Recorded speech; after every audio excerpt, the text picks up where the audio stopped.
hello friends बरायबाय बड' जब info अफिशियेल YouTube चेनेलाव दा साखालामो नोंथांमोना गासैबो मोजाङै दङ दासान्दि गोबां गोनो गोथो गामि ओनसोलाव एबा गुबुन गुबुन ओनसोलाव सोलिगासिनो दङ जे आधार कार्ड आपडेट खालामनांसिगौ आरो आधार कार्ड आपडेट खालामाबानो सोलिला आरो लोगोसे गभर्नमेन्टनि राङारि अनसुंथाइ मोनला सरकारि न' मोनला साख्रि मोनला एबा गुबुन गुबुन बायदिसिना मोनला दा बे बाथ्राया खायसे नंगौ आरो खायसे नङा दा सोरबादिया आपडेट खालामनांगौ A to Z बे भिडिअ'आव मोनगोन मानोना आं बिनि सायाव गोबांथार भिडिअ खालामखाबाय सिगां बोसोरावबो थांनाय बोसोरावबो बे फैदोंमोन आरो देग्लायबो दङ आरो बे थाबाय थागोन दा सोरबादिया आपडेट खालामनांगौ सोरबादिया KYC होनांगौ दा बेनि सायाव गुवारै डिसकास खालामगोन बेखायनो मोनसे रिक्वेस्ट खालामदों भिडिअखौ नायग्रोजोब अब्लासो नोंथाङा बुजिगोन जुदि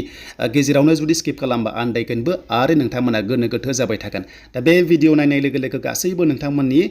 डाउटआ क्लियार जागोन आरो टेनसन फ्रि जागोन दा बेखायनो जायफ्रा बड' जब इनफो अफिशियेल इउटुब चेनेलाव गोदान साबस्क्राइब खालामाखै दासिमबो खालामना ला जेब्लायबो साख्रिनि आपडेट टेकनिकेल भिडिअ आरो लोगोसे सरकारि लन स्किमनि सायाव आपडेट मोननो हागोन दा जोङो अफिशियेल साइडआव फैखाबाय बेनिफ्राय मोनसे अपसन दङ लगइन होननाय मोनसे अपसन दङ बे लगइनआव क्लिक खालामबा नोंथांमोना डकुमेन्ट्स आपडेट खालामनो हायो आरो बे डकुमेन्ट्सखौ सोर हरनांगौ होनोबा थांनाय 10 बोसोर 15 बोसोर सिगां जायफ्रा आधार कार्ड एप्लाइ खालामदोंमोन दा बै समाव बायदिसिना डकुमेन्ट्सखौ होदोंमोन जाय डकुमेन्ट्सआ बै समाव जेबो गैयामोन जेरै आधार कार्ड गैयामोन अके दा बेखौनो माखासे KYC सिस्टेमाव लानाय जादों जेरै नोंथांमोना गोसोआव दं जानांगौ आसाम स्टेटआव आधार कार्डआ कम्पालसरि नङामोन अब्लाबो गुबुन गुबुन स्टेटआव आधार कार्डआ सोलिखादोंमोन एबा नोंथांमोनाबो मोनदोंमोन जे गुबुन गुबुन स्टेटआव थांनानै आधार कार्ड एप्लाइ खालामदोंमोन जेरै अरुणाचल एबा मेघालया थांनानै सिक्किम थांनानै नोंथांमोना मा आधार कार्ड एप्लाइ खालामदोंमोन बेखौ नोंथांमोना गोसोआव दं जानांगौ बे जाबाय जाथाया 10-15 बोसोरनि सिगां दा बेखायनो बै समाव आधार कार्ड एप्लाइ खालामनायाव माखासे गोनांथि डकुमेन्ट्सखौ होजोबनो हायाखैमोन जायनि जाउनाव दिनै आधार कार्डआ माने सेन्टारा बिथांमोननि माखासे डकुमेन्ट्सखौ लाफिनदों जे बिथांमोना एक्टिभ दंना गैला एबा डकुमेन्ट्सआ बिथांमोना माबायदि दंमारो बेखौ दायो लाफिनदों अके दा बेखौ जोङो गोबां गोनो गोथो जादों आधार कार्ड आपडेट खालामथारनांगौ नामा दा बाथ्रा जाबाय गोरलै बाथ्रायाव रावबो खालामनाङा दा हमना ला आंनिया 2017 आव खालामनायमोन दा आंबो खालामनाङा आरो जुदि गोसो मोनस्रा नायनोबा जेबो नोंथांमोना गिनांगौ गैया डाइरेक्ट लगइन खालामनानै जोङो मोननो हागोन जे नोंथाङा आधार कार्ड आपडेट खालामथारनांगौ आरो खालामनाङा स्क्रिनाव रोखा लिरना होखायो स' बेखायनो अपसना सबसे मोजांसिन अपसन लगइन बे लगइनाव क्लिक खालामबानो जों गासैबो डिटेल्सखौ मोनजोबगोन खुनु टेनसन गैया आरो बेबादि सिन होगोन एबा नोंथांमोना रेड कालार लिरखागोन जे नोंथाङा आधार कार्ड कम्पालसरि आपडेट खालामनांगौ होननानै दा जों बेखौबो मोनथिनोबा जोंहा अपसन दङ जे सोरबायदि खालामनांगौ 100% जों बेयाव मोनगोन आरो बयबो बेयाव आपडेट खालामथारनाङा गोनो गोथो रावबो जानाङा अके स' बेखायनो जों लगइनाव क्लिक खालामसै माने बाथ्रा जाबाय सिम्पल खोथायाव गासैबो आधार कार्ड कम्पालसरि आपडेट एबा आपल'ड खालामनाङा दा जों लगइनाव क्लिक खालामबा मोनगोन नाथाय बिनि सिगां लास्ट डेटखौ नायग्रोगोन लास्ट डेटआ फ्रि अफ कस्ट होनलायबाय 14 डिसेम्बरसिम माने जाथाया जाबाय बे जेब्लायबो बारायबाय थायो दा जोंनि भारत हादराव गोबांथार खौथि मानसि दं नालाय केन्डिडेट्स दङ बिथांमोननिया माने बयनाबो जाजोबखाया बेखायनो टाइमा बारायबाय थायो थांनाय बोसोरावबो आं खालामदोंमोन आरो लास्ट डेटआ बारायदों थिग दाबो बारायबाय स' बेखौ जों क्लियार खालामबाय गुबै बाथ्राया जाबाय गासैबो कम्पालसरि आधार कार्ड आपडेट खालामनाङा जायना 10 बोसोर 15 बोसोर सिगां खालामनाय बिथांमोनासो खालामनांगौ जुदि बोसोरबा जाबाय बोसोरनै जाबाय नोंथांमोना खुनु टेनसन गैया आरो अब्लाबो जों नायथारनोबा गोसो मोनस्रा जों दानिया नायमारसो फैदो गोबाव खालामला स' बेखायनो नैबे लगइनाव नोंथांमोना क्लिक खालामदो आरो लगइनाव क्लिक खालामनाय लोगो लोगो नोंनि आधार कार्ड नाम्बारखौ नोंथांमोना होनानै नायनो हागोन बेखायनो जों बेयाव लगइन खालामसै आधार कार्ड नाम्बारखौ होदो केपसा कड दङ नै बेखौ जुदि सिनायाबा मोनसे मोजां अपसन दङ बेनो जाबाय टिर दङना नैबे टिराव क्लिक खालामबा बियो चेन्ज जागोन अब्ला सिनायगोन दा जों क्लिक खालामबाय टिराव अके दा नै सिनायबाय जों सिनायनाय लोगो लोगो एन्टार केपसायाव बेखौनो सेम होदो आरो लोगोसे लगइन उइथ OTP आव क्लिक खालामदो नोंनाव मेसेज थांगोन बेनिफ्राय OTP खौ होनानै लगइन खालामदो अब्ला बेयाव जोङो लाइभ प्रुफ नायसै आंनिखौनो लगइन खालामसै जे आङो आपडेट खालामनांगौना खालामनाङा 2017 निया दा जोङो लगइन उइथ OTP आव थुनाय लोगो लोगो OTP फैबाय आरो OTP खौ होनाय लोगो लोगो फाइनालि लगइन जाबाय दा नोंथांमोना राइट साइड खनायाव नायबानो जाबाय मोनसे बाथ्रा फार्स्टआव फट'आ गुबुननि फैयो टेनसन गैया बाट उनाव बियो नोंनि जागोन बेखायनो राइट साइड खनायाव दङ बेयाव थुनाय लोगो लोगो सिम्बलाव थुयोबा प्रफाइला नोंना बेयाव श' जायो आरो दा बेखौ जों मोनथिबाय नै बेबादि दङ नोंथांमोना टेनसन दा जा जास्ट भिडिअखौ नायग्रो एन्ड बेनिफ्राय फल' खालाम स' बेनिफ्राय जों दानिया लास्ट डेटखौ जों नायबावनोसै लास्ट डेटआ जोंहा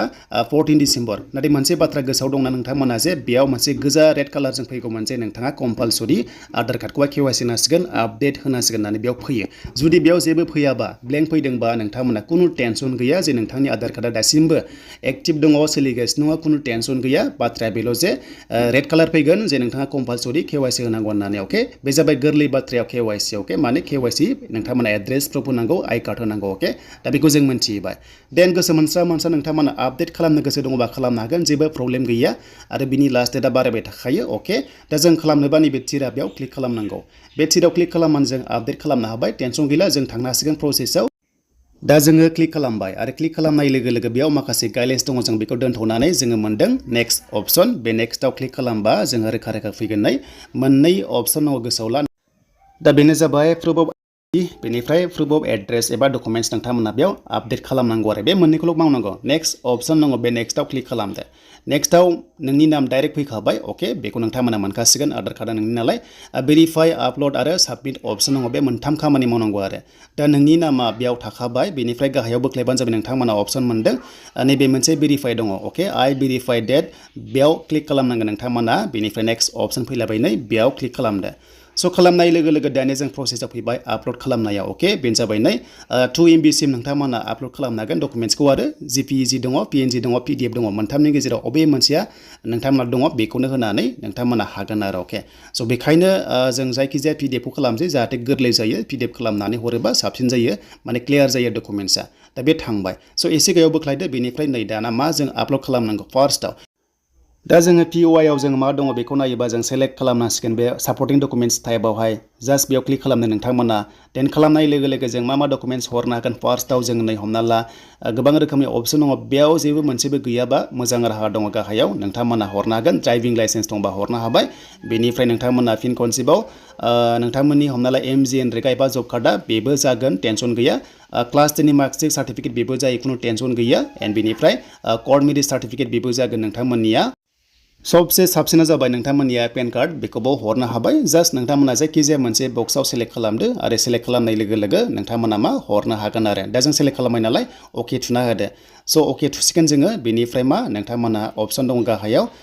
बेयाव नोंथांमोना आपल'डआव नोंथांमोना क्लिक खालामनांगोन अके होमबासो माने जागोन आरो अके नै भिउ डिटेल्स दङ आपल'ड दङ बेयाव क्लिक खालामनांगोन आरो बेयाव क्लिक खालामबासो जोङो फाइलखौ लाना फैनांगोन ना बेनिफ्राय जोङो अके खालामबावनांगोन कन्टिनिउ टु आपल'डआव खनसे क्लिक खालामनांगोन होमबासो अप्शना फैगोन नै दा फाइल अप्शना फैबाय बे फाइलाव क्लिक खालामबानो जेराव दोनदों बेनिफ्राय लाना फैनानै नोंथांमोना आपल'ड खालामदो दा जोङो पेन कार्ड आपल'ड खालामबाय सेकेन्ड अप्शन POA होनना फैलायबाय बेनो जाबाय प्रुफ अफ एड्रेस नोंथांमोना बेयाव सेलेक्ट खालामदो अप्शनाव फिन खनसेबाव मा दं जों नायबावनोसै दा बेखायनो जोङो बेयाव सेलेक्ट खालामबावबाय बेंक एकाउन्ट स्टेटमेन्ट दङ नोंथांमोना बेंक पासबुक दङ बेबो जागोन बेनिफ्राय गोबां रोखोमनि अप्शन दङ कारेन्ट बिलबो जागोन आरो लोगोसे गेस कानेक्सन बिल पासबुकआ बेबो जागोन अके स' बेखौ नोंथांमोना जि दङ नागिरनानै बेयाव सेलेक्ट खालामबानो जाबाय दा जों गासैबो सेलेक्ट खालामबाय नालाय मोनसे अप्शन दंबावो बेयाव नोंथांमोना क्लिक खालामदो आई हियार बाय गिभ माय कनसेन्ट बेबादि दङ बेनिफ्राय नेक्स्टआव खनसे क्लिक खालामनो हादो अके माने कनसेन्ट फर्म जाबाय आरो जों नेक्स्टआव क्लिक खालामनाय लोगो लोगो अके थुदो अके थुनाय लोगो लोगो जोंहा फाइनाल स्टेजआव फैगासिनो दङ अके थुबाय नै देन थुनाय लोगो लोगो दानिया नोंथांमोना आपल'ड खालामनाया खामानि जोबसिगोन बेनो लास्ट प्रसेस आरो माने साबमिट अप्शन फैगोन आरो साबमिटआव थुनाय लोगो लोगोनो नोंथांमोननि आधार कार्डआ आपडेट जाबाय आरो दा बेबादि प्रसेसआव नोंथांमोना बेबादि मोनदों मेन बाथ्रा जाबाय आधार कार्डखौहाय